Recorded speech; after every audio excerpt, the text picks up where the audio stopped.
What do you even know of godhood? In your lifetimes, has anyone ever worshipped you? Ever prayed to you? Can you even imagine that kind of love? No! But Kratos had no need for the love of petty gods. He had found a new family in the warriors of Sparta, gaining solace from his past in the carnage of battle. My lord, Kratos! Another city is ready to fall! Soon all shall know the glory of Sparta! Welcome back to the channel, folks. I'm surprised it's taken me over a year to come back to the God of War series.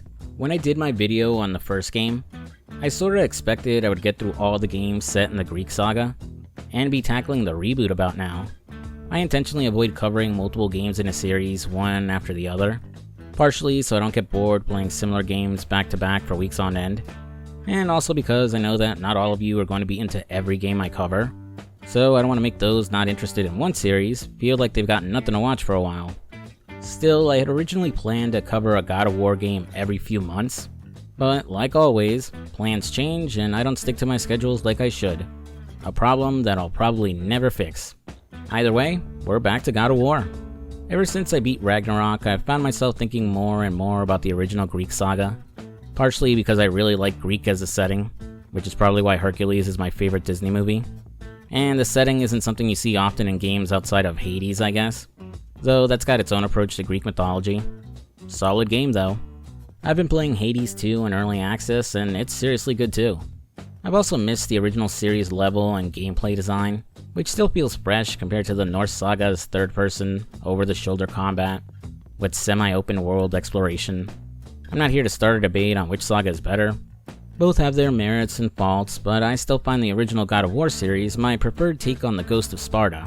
So let's take a look and see how God of War 2 continued and improved upon its predecessor. Since my video on the first game is over a year old now, let me quickly sum up Kratos' backstory and the events of God of War 1, before diving into the sequel. Kratos was once a captain in the Spartan army, leading his troops to victory in countless bloody battles, all for the glory of Sparta.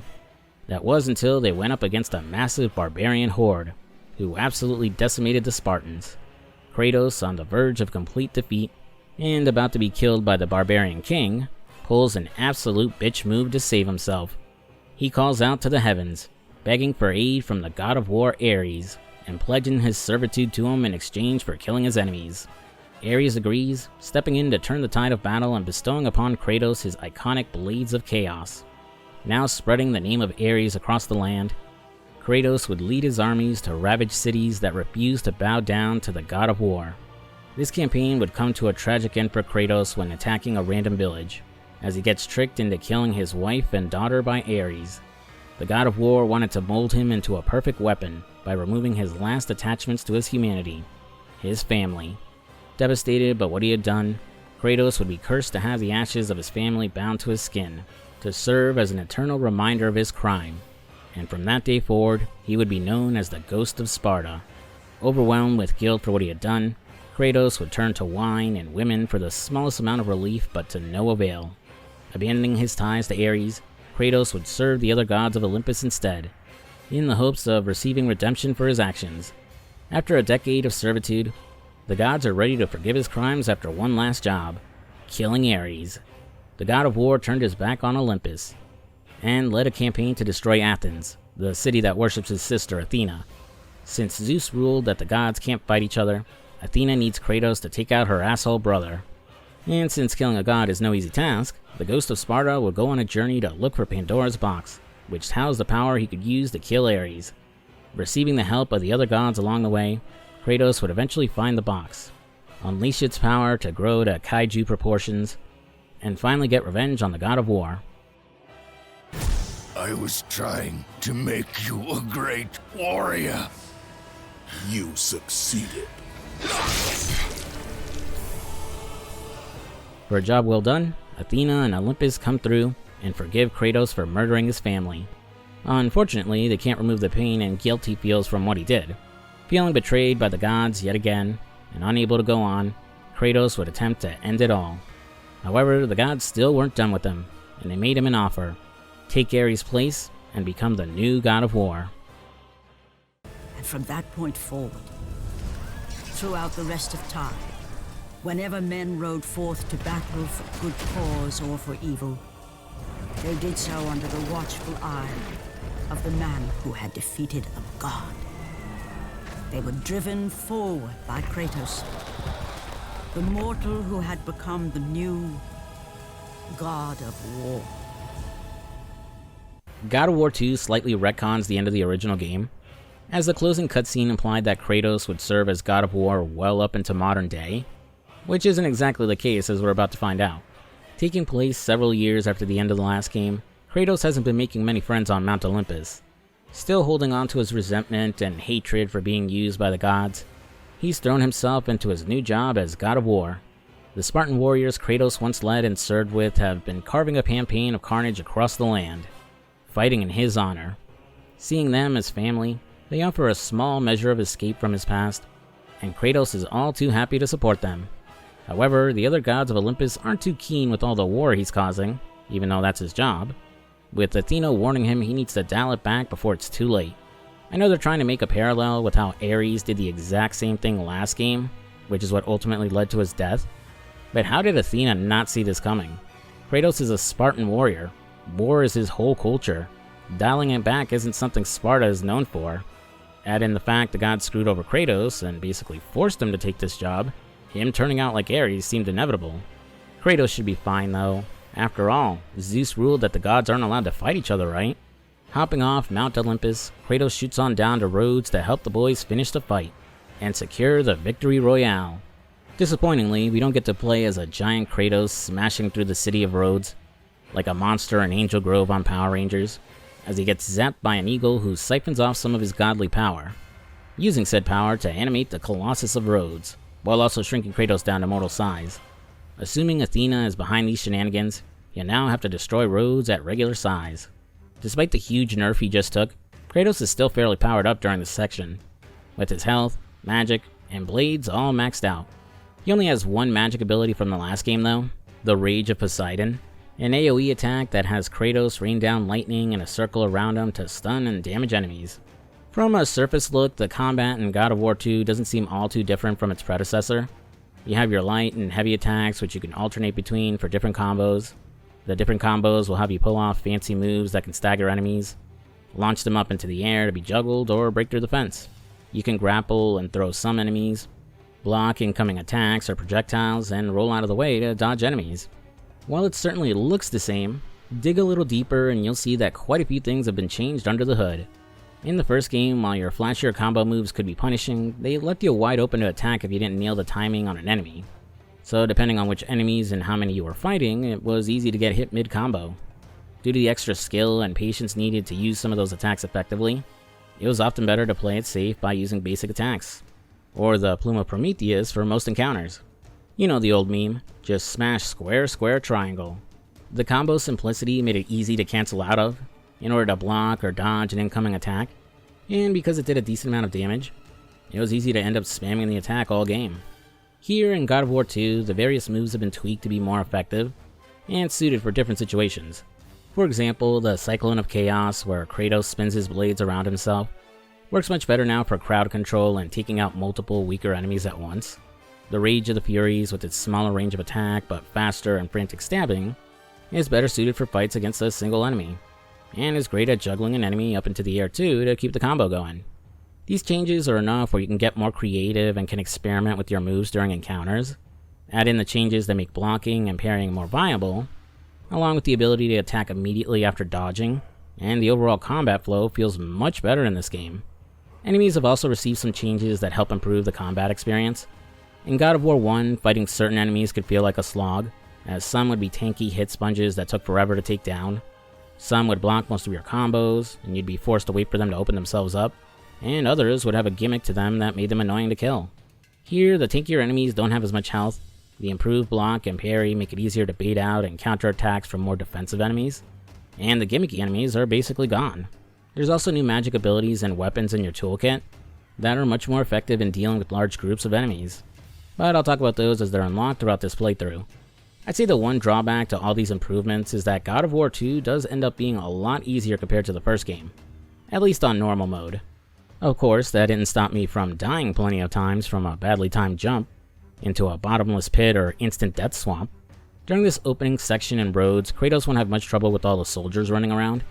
The real threat is the Colossus. This giant asshole is persistent and you'll have to fight it off and gradually weaken it in several encounters. During your first fight with it, the statue will swipe down at Kratos while he's fighting off waves of soldiers.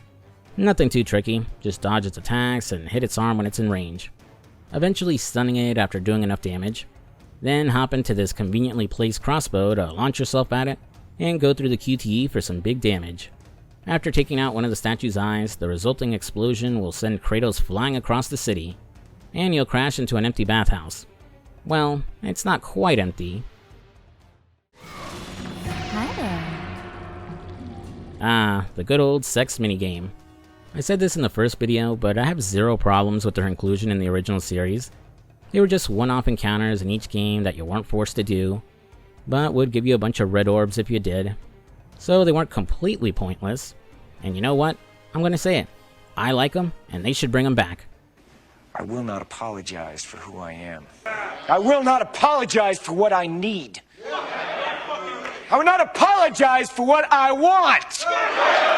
That said, this is probably the one time where the sex minigame does actually feel pointless, mainly because of what happens at the end of this level.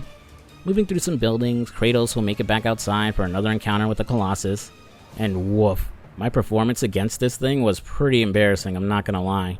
For the life of me, I could not get the timing to dodge his attacks properly, and would constantly keep getting hit.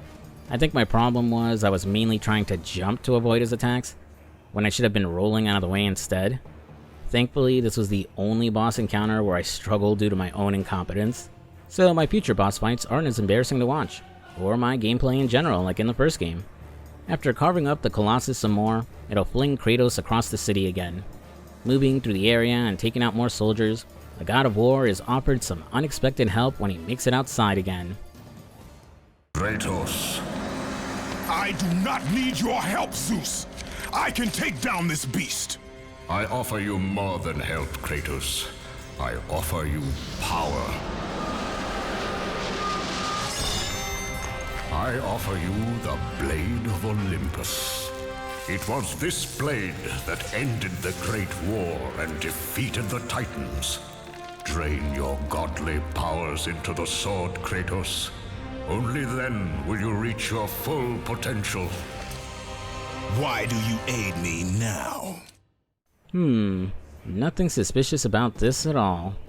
Reaching the Blade of Olympus, it's time for round 3 with the Colossus. Before we can use the blade, Kratos will need to pour all of his power into it, which drains all his red orbs, his magic meter, and reduces his max health by 2/3. Once sufficiently nerfed, he'll equip the Blade of Olympus to deal some serious damage to the Colossus of Rhodes before he hops inside the statue. The Blade of Olympus is similar to the Blade of Artemis from the first game, being a bigger sword that deals more damage than Kratos' smaller Blades of Athena, with the trade-off being that it attacks much slower. It can also fire off a blast of godly might at enemies. While not a bad weapon, you're limited to using it in only 2 sections for plot reasons, and only get real mileage out of it after beating the game and using it in bonus play. Moving through the inside of the Colossus, Kratos will use the blade to drain the godly power out of it until the giant statue is defeated and he jumps out of it. Too bad he didn't jump far enough. Do you see, gods of Olympus? Do you need more proof than this?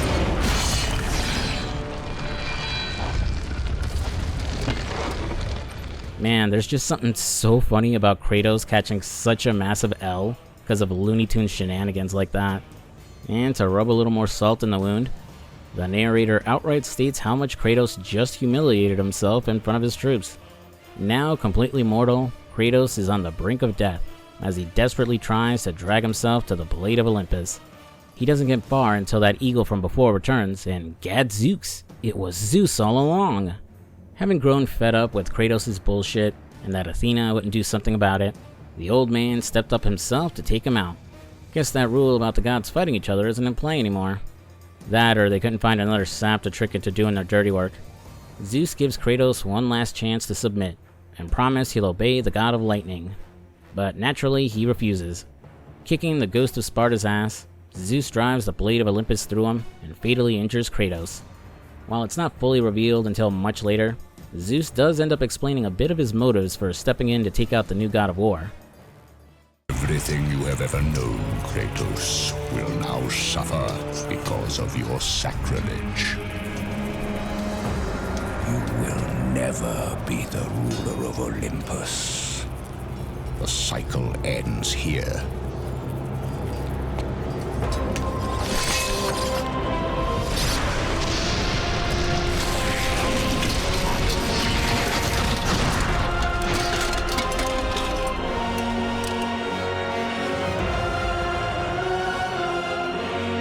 You will pay for this, Zeus. Be certain of that.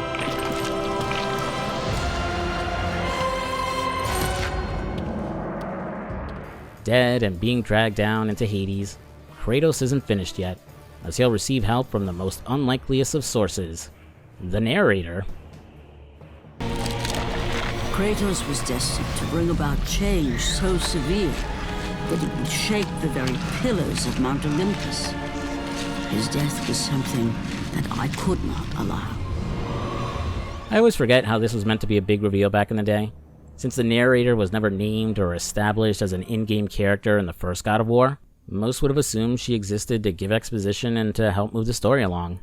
But God of War 2 reveals she's actually Mother Earth herself, the Titan Gaia. Having watched Kratos most of his life, she refuses to let his journey end here, as only he can take out Zeus. With his wounds healed and his life restored thanks to Gaia, Kratos just needs to escape the underworld, which thankfully is nowhere near as frustrating as it was in the first game, with those stupid spinning spike columns. Instead, we just gotta whack these grabby hands. Reaching the surface, Kratos discovers that one of his Spartans managed to survive Zeus's attack. Telling his soldier to return to Sparta to ready the troops for battle, Kratos hops on the Pegasus that shows up and flies off. It's not long before he gets angry with his new horse pal, as the flying steed refuses to take him to Mount Olympus. Gaia contacts Kratos and explains that he lost all of his godly power and is mortal now, so he has no chance of taking down Zeus. His only chance is to use the powers of the Sisters of Fate to go back in time to when he was betrayed by Zeus, and attack him at his most vulnerable. Well, alright then, time travel plot it is. With Pegasus here, it should be a breeze reaching the Sisters. Though we need to make a pit stop first and seek out the Titan Typhon for his help. On the way to the mountain where he's imprisoned, we'll go through an on-rails flying section, moving around on Pegasus to take out the Griffins, and a Dark Rider on top of a Black Griffin trying to stop Kratos. Not much to say about this gameplay section since it's fairly basic and doesn't last very long. Reaching Typhon's lair, he doesn't seem very interested in helping Kratos, and instead he swats him out of the sky before taking Pegasus captive. Gaia reaches out again and tells Kratos to seek a great power here on the mountain that will give him the strength to lift Typhon's fingers and free Pegasus. That's all fine and dandy, Gaia, but couldn't you just tell that asshole we're working with you and that he should help Kratos? Feels like that would save us a lot of hassle. Exploring this icy lair and fighting the monsters within, now's a good time to talk about the game's collectibles. We got the usual treasure chests scattered about, filled with either green, blue, or red orbs that will restore Kratos' health, magic, or power up his abilities respectively. And chests that contain Gorgon eyes and Phoenix feathers that will increase your max health and magic when collecting enough. God of War 2 also has secret chests containing urns of power. These chests are usually well hidden and need you to thoroughly explore an area to find them, or after gaining a new ability, returning to a previous area where you can use it. The urns of power bestow broken buffs like multiplying the amount of red orbs that drop, or giving you infinite magic, but they're only usable in bonus play after you beat the game, which I'm cool with as they'd be too tempting to use right away and would nuke the game's difficulty. Traveling through Typhon's icy lair, Kratos will make it outside and stumble upon another Titan, Prometheus. Like in the Greek myth, he stole fire from the gods and gave it to humanity, enabling the progress of civilization. Zeus, being the cruel douchebag that he is, punished him for this crime by chaining Prometheus up and condemning him to the eternal torment of having his liver eaten by an eagle every day. Having been tortured for eons at this point, he begs Kratos for help, which I thought meant just freeing him from his chains, but he actually wants to finally be allowed to die. And the only way to do that is to drop him into the fire of Olympus, which conveniently is right under the stone hand where he was bound. Breaking his chains, he ends up dangling over the fire, and we need to find something to shoot him down with. That something is the bow Typhon's Bane, which we find inside the Titan's left eye for some reason. Replacing and working in a similar manner to Zeus's Fury from the first game, Typhon's Bane is a long-range weapon that lets you fire magical wind arrows at faraway enemies or certain objects. Upgrading the weapon will let you fire arrows faster, and use a charged-up vortex that launches enemies up into the air. Not much to say about this magic ability, it really is just a different flavor of Zeus's Fury. Returning to Prometheus, we free him from his chains and his eternal torment as he burns up in the fire of Olympus. This act taints the fire, and his ashes are absorbed by Kratos, granting him a new ability, the Rage of the Titans. Similar to the Rage of the Gods, it's a super mode that buffs his attack damage, reduces the damage he takes, and makes him immune to having his attacks interrupted while active. Though Rage of the Titans is considerably better, as you can activate it with some rage built up as opposed to having the meter completely filled. You can cancel out the mode early instead of waiting for it to run out. And finally, along with killing enemies, you can fill up your rage meter using newly introduced golden orbs found in some chests or dropped by enemies. All these changes make your super mode much less restrictive, and pushes you to use Rage of the Titans more often, as opposed to saving it for a stronger enemy or boss. Overall, another positive addition that improves your combat options. Now beefed up by the Rage of the Titans, Kratos will return to Pegasus to free him from Typhon's grip and escape the mountain. Unfortunately, we end up losing our trusty steed for good shortly afterwards, during another on-rails flying section, as poor Pegasus is taken out by the Dark Rider who's been chasing us. But we'll avenge our fallen horse by killing that asshole, and then skydive down onto the Temple of Lahkesis. Exploring the temple, Kratos discovers it's cut off from the mainland, and Gaia chimes in that he'll need to find a way to reach the island to continue his journey. The Ghost of Sparta questions why she wants to help him, and Gaia explains her motives. Long ago, her son, the Titan Kronos, ruled over the land. You know, Zeus's dad, who he punished by strapping Pandora's temple to his back in the first game. Due to a prophecy told by the oracles, Kronos feared that his children would one day overthrow him, and so he would imprison all of them in his stomach. When the day came to eat his last kid, Zeus, his wife Rhea would pull a switcheroo by giving the baby to an eagle to carry away, and tricking her husband into eating a stone instead. The baby Zeus would be put in the care of his grandmother Gaia, who raised him to adulthood, and nurtured his desire to free his siblings and take out his dad. Zeus wouldn't stop at overthrowing Kronos though, and betrayed Gaia's compassion by punishing all of the Titans. Typical dickbag behavior from the god of lightning. The enemy of my enemy is my friend, as they say, so I guess we can trust Gaia for now. In order to cross over to the Island of Creation, Kratos will need to make use of these giant stone horses attached to the Temple of Lahkesis, which were given to the Sisters of Fate by Kronos in a feeble attempt to avert his prophesized fate. Running across an insanely long chain connecting the horses to the main temple, and then climbing the structures that serves as their saddles, Kratos will bump into their caretaker, the demigod and son of Poseidon, Theseus. The Ghost of Sparta. Then what they say is true. Theseus. Of all the fools who try, you would be the last I would expect to seek an audience with the Sisters of Fate. And you are the last one I would expect to become a servant of the Fates. I serve and protect the Sisters of Fate for the glory of Zeus. The time of Zeus is coming to an end. You seek the Sisters to kill Zeus. You no longer possess the powers of a god, Kratos.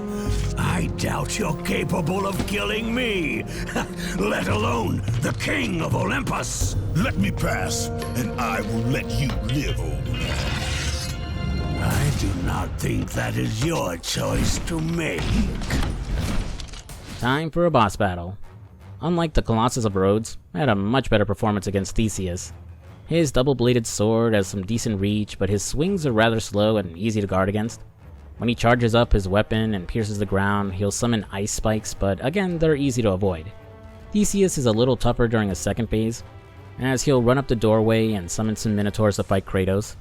Safely out of range of most of my attacks, he'll assist his minions by summoning more ice spikes. The spikes are a little harder to dodge due to their attack pattern changing, and the minotaurs taking up my attention. But overall, not a hard fight. After taking out his minions, I'll take some more shots at the old man with Typhon's Bane, and finally bring an end to him with his own sword, and bashing his head in with the door we unlocked.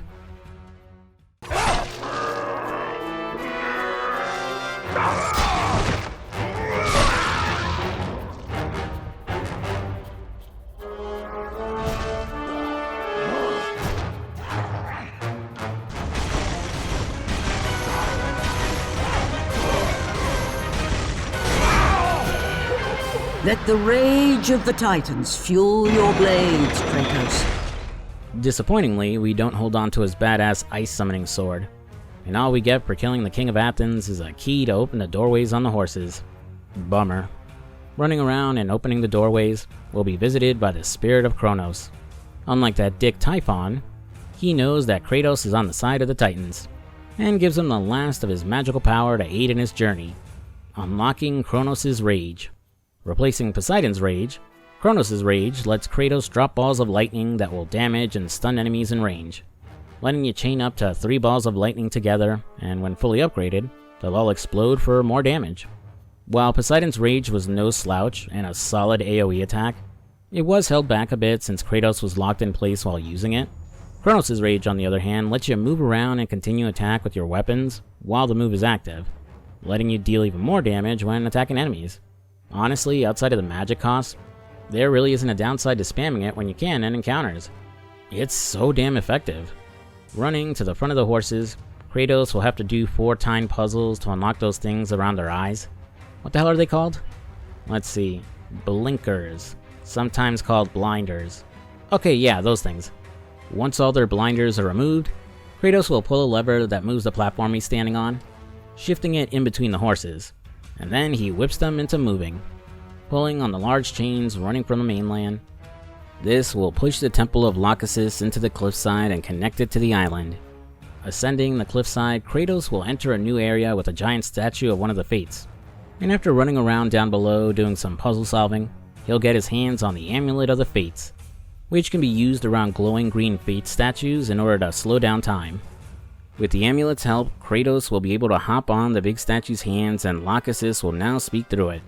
She'll taunt Kratos that he'll fail, and that he should back down, before he gets annoyed and destroys the statue. Crossing the bridge from before and into the mainland, after blowing up another statue of the Fates that was projecting an energy barrier, Kratos will enter the Bog of the Forgotten, and run into an enemy from his past.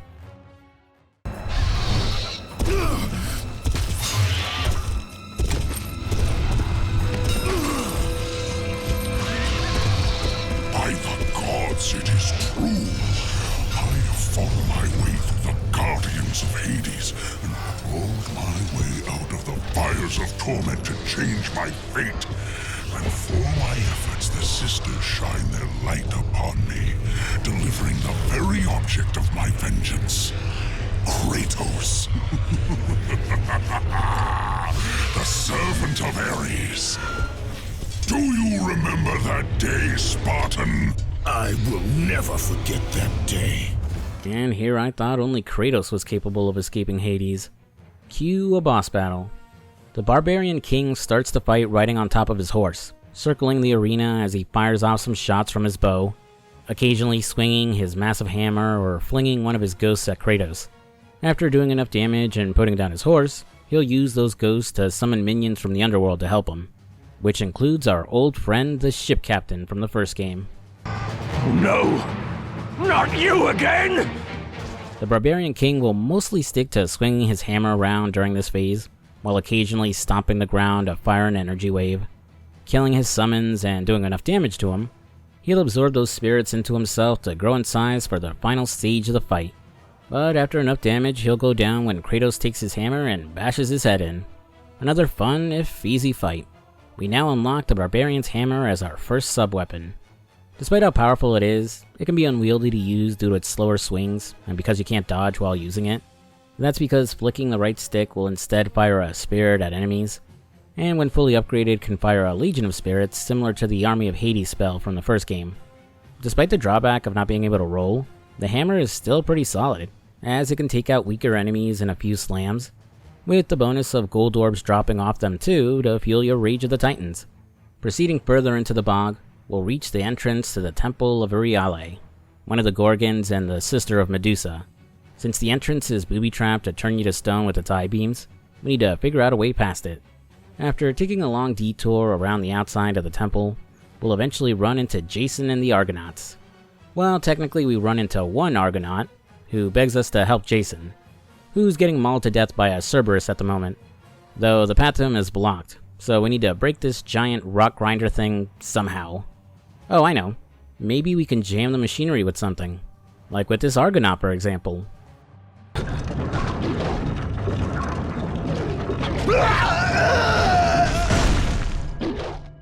Unfortunately, that guy's sacrifice was all for naught, as Jason's already been eaten by the Cerberus.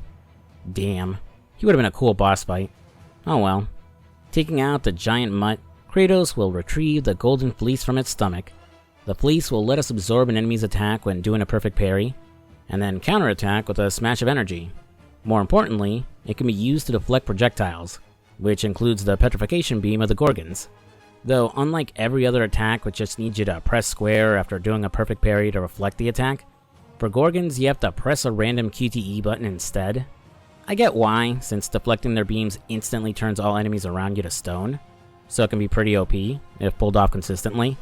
But it messes with my muscle memory and I end up screwing up the deflection of their I-beams more often than not. With the fleece, we can now enter the temple, and deep inside we have a boss fight against the Gorgon Euryale. Snake Tits here will use her I-beams to try to turn Kratos to stone, smack him around with her tail and claws, and climb up a column to dive off for a big body slam. Like her sister Medusa, after killing her, will lop off her head and can use it to turn enemies to stone. While still pretty effective, especially once you upgrade it enough, I ended up mostly neglecting Euryale's head for most of the game, as Kronos' Rage and later Atlas Slam proved more effective abilities. After escaping the temple and returning to Destiny's Atrium, we'll use the Golden Fleece to destroy a fireball-spewing wall and unlock a new path leading to the Hall of Atropos. Moving through this new area, I'll stumble upon a mural that shows Zeus speaking to the Fates, and trying to change the fate of Olympus. Wonder what that's about. Throughout this area, as I grapple around, do puzzles, and kill enemies, I'll occasionally hear someone calling out for help. And eventually, I find that guy and discover it's the Greek hero and demigod, Perseus. No! That door was my only escape!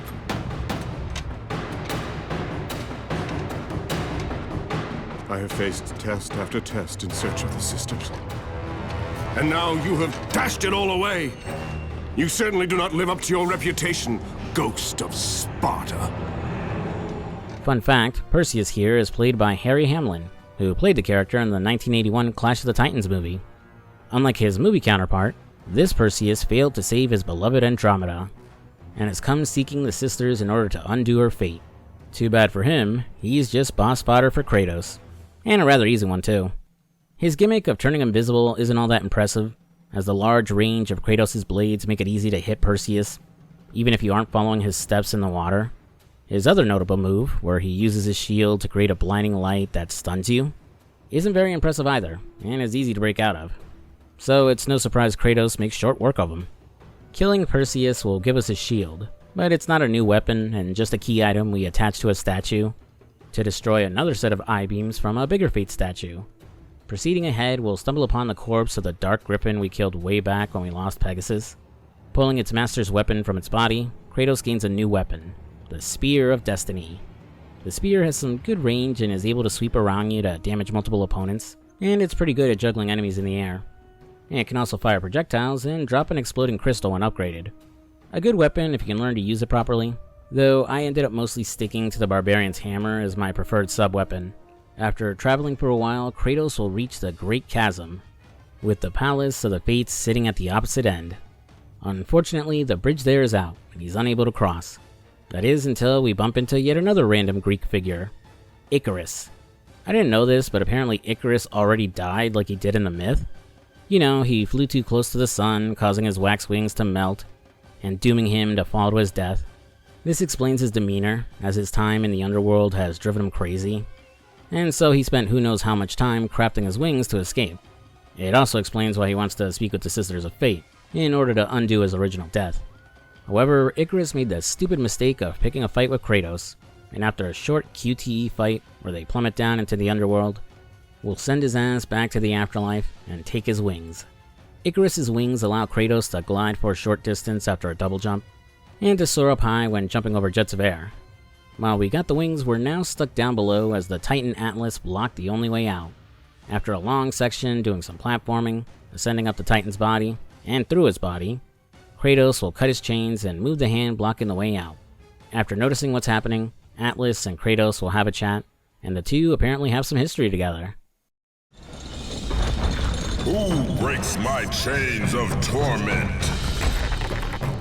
You are strong, but you are far too small, even for an Olympian, to be a god. Kratos. You dare show your face to me after what you have done? If Atlas sounds familiar, that's because he's voiced by the late Michael Clark Duncan. You know, the voice of Benjamin King in Saints Row. He was also the Kingpin in the Ben Affleck Daredevil movie. And yeah, Green Mile, obviously, that's where most people would know him from. Atlas has some beef with Kratos, which isn't really explained here, but it's alluding to what happened in Chains of Olympus on the PSP, which I may cover too as the next God of War game for the channel. Atlas seizes up on Kratos when he hears he's planning to kill Zeus using the Blade of Olympus. He then goes on to explain the Blade's origins and what went down during the Great War, when the Titans and Olympians fought for control of the world. The game then shifts to a pre-rendered cutscene depicting the epic battle. While Atlas would end up captured after getting double-teamed by Hades and Poseidon, the Titans would still put up a decent fight. And then along came Zeus, he hurled his thunderbolt. He said, "Lock those suckers in a ball." The Thunderbolt in this case being the Blade of Olympus, which Zeus used to instantly end the Great War and banish the Titans to the deepest parts of Tartarus, with Atlas punished by being forced to hold up the world. Having turned around to Kratos, he gives him the last of his power, unlocking the spell Atlas Quake. When used, Kratos will slam his fist into the ground, creating powerful tremors, and fire debris around him that will push back enemies, and upgrading it will let you spam a few more quakes. Like Kronos' Rage, the ability is really solid, and its only downside is its heavier magic cost. After testing out our new power, Atlas helps out Kratos by giving him a lift back to the surface so he can finally reach the Palace of the Fates. Effectively serving as the final dungeon, this place throws everything at you, with more traps, puzzles, and tougher enemy configurations to deal with. By this point, my health, magic, and Blades of Athena were all maxed out, with most of my arsenal upgraded at least once, so most fights weren't too overwhelming. Though in typical me fashion, my dumbass still got killed by making a bad jump, or landing in instant death lava. Moving through the palace, I eventually reached the Auditorium of Lahkesis, that houses a giant book Kratos can't read. Conveniently, there's a translator nearby who will help, whether he likes it or not. After a brief section where you have to keep him alive, Kratos will force him to read the book, and then kill him by bashing his head against it when the translator reveals the sisters demand a sacrifice of blood. Dude, Kratos has no way to prove if you're telling the truth or not. Why not just make something up and save yourself? The blood sacrifice summons an avatar of one of the sisters, Lahkesis. She praises Kratos' resolve, but he still has a long way to go before he can actually have an audience with them. And she isn't lying, as there's more platforming challenges, death traps I need to escape, and a frozen puzzle room with a bird statue that left me stumped for a while. Like I pieced together I needed to melt the ice in the room somehow and I had to turn the levers to line up the right symbols. And because the bird statue was frozen, I figured I had to reflect light onto it to melt the ice. What took me way too long to realize is that there was a lever next to the statue that would cause it to spew fire, which melted an ice wall, revealing a mirror I could move. Once I got the mirror, everything fell into place and I understood what to do. It just took me way longer than it should have. Proceeding further, I find another giant unreadable book, and conveniently, another translator. Though before I can sacrifice him, the bastard runs and jumps to his doom. This puzzle's gimmick is a short time loop that requires me to pass through a wall to rewind time, and then use the Amulet of the Fates to slow down time, and grab the guy before he kills himself, forcing him to translate before offering him up as a blood sacrifice. Seriously, why didn't you just lie? Lahkesis reappears and says now we must resurrect the Phoenix in order to reach the Fates. Well, okay then. Skipping ahead to the Phoenix Chamber, I need to reach the urn where its ashes are kept, and shove it into lava in order to revive the bird. And this is where I ran into the most frustrating section of the game. In the room where the ashes are kept, it'll constantly spew out waves of fire, and the only way to get past them is by using a large statue of Icarus to protect myself. However, as I'm pushing the statue, I'll be attacked by harpies and a legionnaire captain, who are immune to the flames and will respawn after being killed. They constantly interrupt me as I'm pushing the statue, usually knocking me into the incoming flames to get hurt, and the statue itself will get pushed back by the force of the flames if I'm not holding on to it.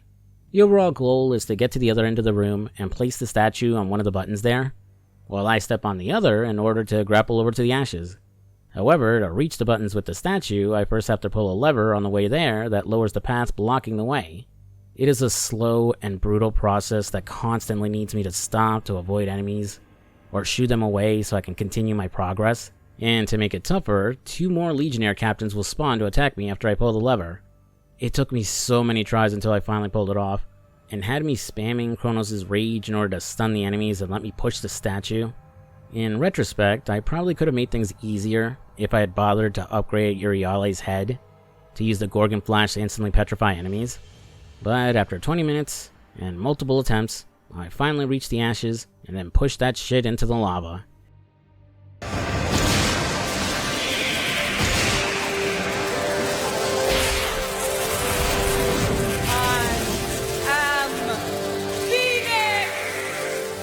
Returning to the surface, the Phoenix will knock over the large statues that were on top of the mechanism that will activate a bridge to reach the Fates. After running around to push some levers to get the process of turning on the bridge going, we're thrown into a quick fight against an unknown opponent. I like how they shake things up with this fight, as we're locked into fighting him on a 2D plane, kinda like a fighting game. And while it's mostly there to hide his identity, I do like that all we see is his and Kratos' dark silhouettes as they clash. It reminds me a lot of that fight in Samurai Jack where he fought the ninja, and the two shifted from the black and white background during their fight.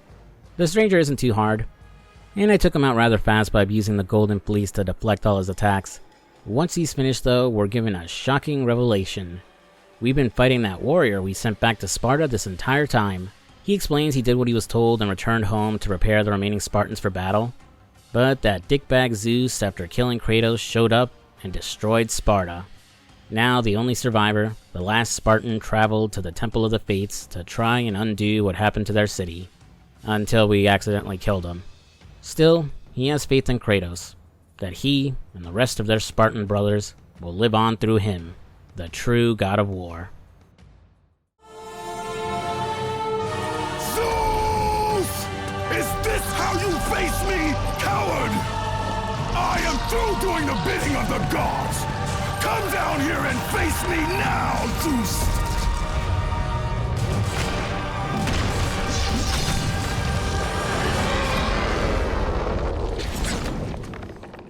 And then the Kraken shows up out of nowhere.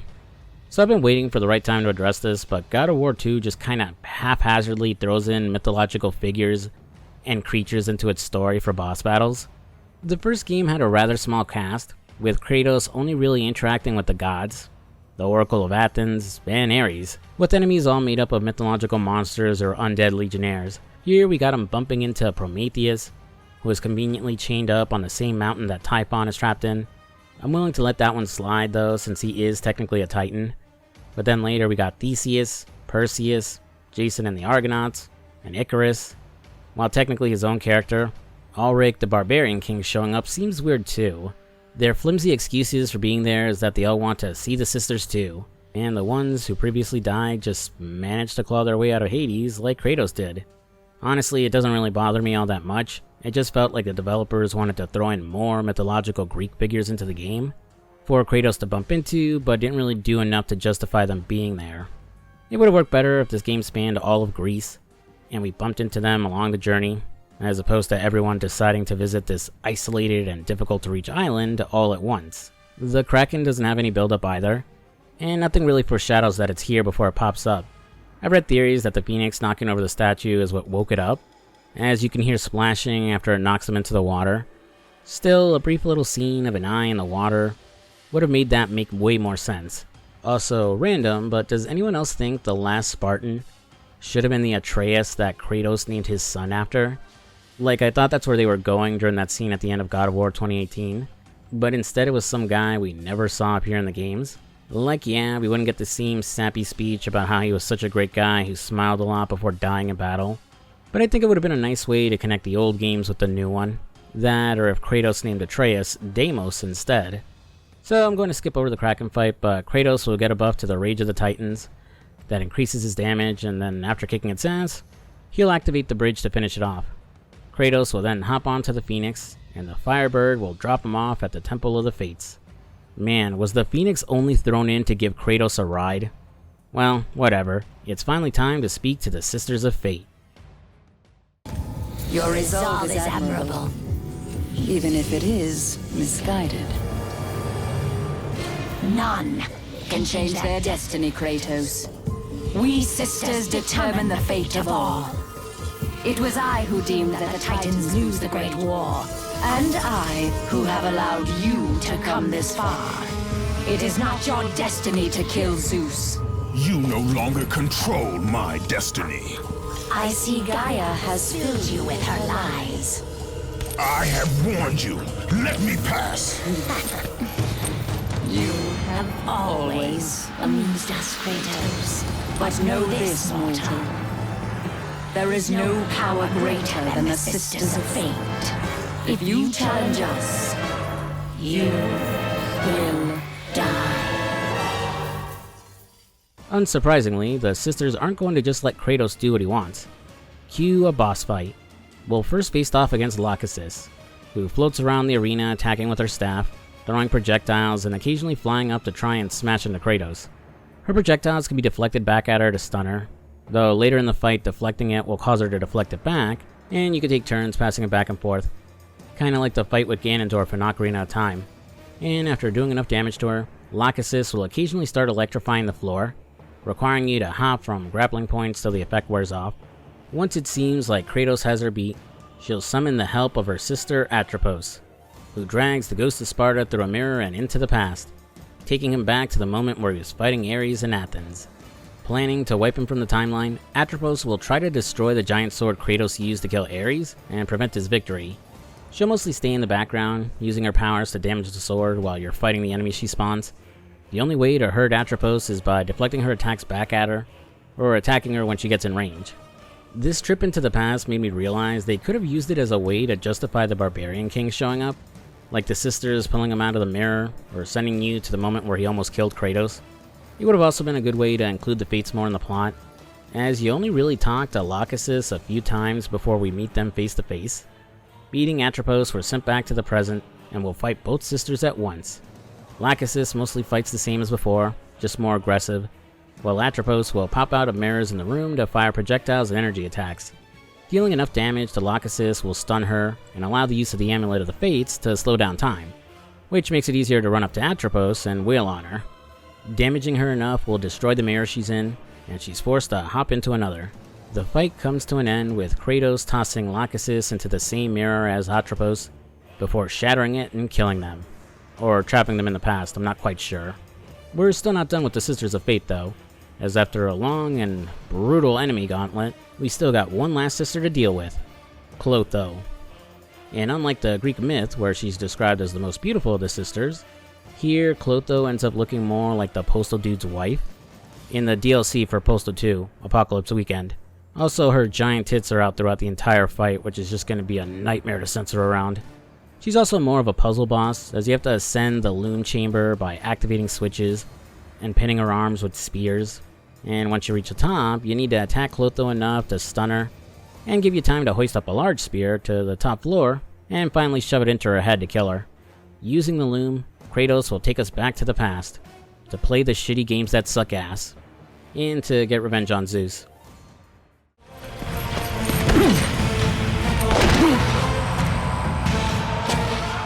What? How can this be? The Sisters of Fate have aided you. Unexpected. The sisters are dead. I underestimated you. A mistake I do not intend to repeat. So did Kratos create an alternate timeline, and there's now two of him running around? Or did he merge with his past self or something? Also, in saving his past self, does that mean everything Kratos did in this game never happened now? The game never really addresses how its time travel rules work, and kinda glances over any potential consequences of changing fate. Oh well, time for the final boss. And woof, Zeus is easily the hardest boss in the game. His first phase isn't too bad, you just avoid his fists and kill the sirens with their circle prompt, in order to use their shriek to hurt him. Do enough damage and Zeus will shrink down to Kratos' size. His second phase also isn't too bad, as while he'll zoom around to avoid your attacks, his punches and thunderbolts are easy to block or dodge. It's during the third phase, when he gets his hands back on the Blade of Olympus, is where he's way more brutal to deal with, as he attacks more aggressively and his sword strikes are unblockable. Zeus's faster attacks make him close to impossible to reliably pull a combo off on him too. Instead, I would have to take quick strikes at him and dodge roll to avoid his attacks. Rage of the Titans and Kronos Rage go a long way to get more damage off him here. After briefly getting the sword back from him, he'll take it back and enter his last phase where it's basically the same as before, but Zeus now has balls of lightning circle him that will damage you too. After all that, in a brief QTE sequence, Kratos will finally get the upper hand and guts Zeus with the blade. Unfortunately, before Kratos can finish him off, Athena interferes, to disastrous results. The fates have already deemed me victorious. No, Kratos! Stop! Athena! No!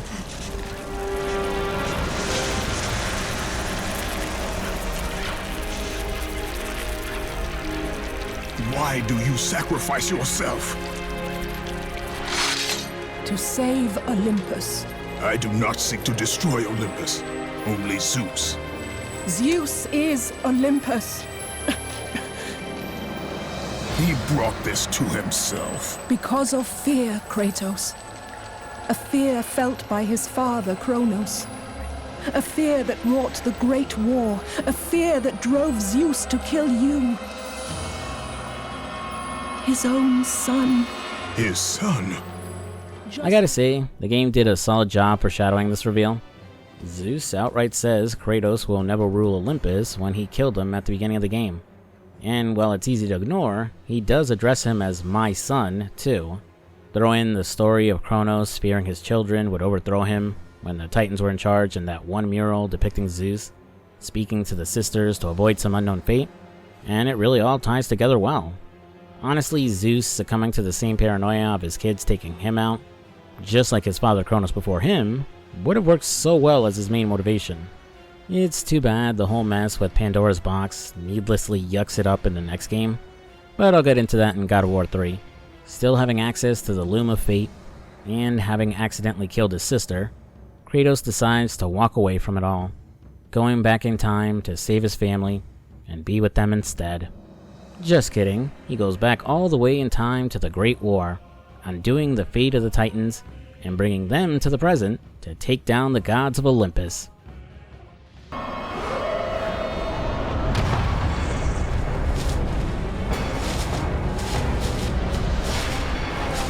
Zeus, your son has returned! I bring the destruction of Olympus!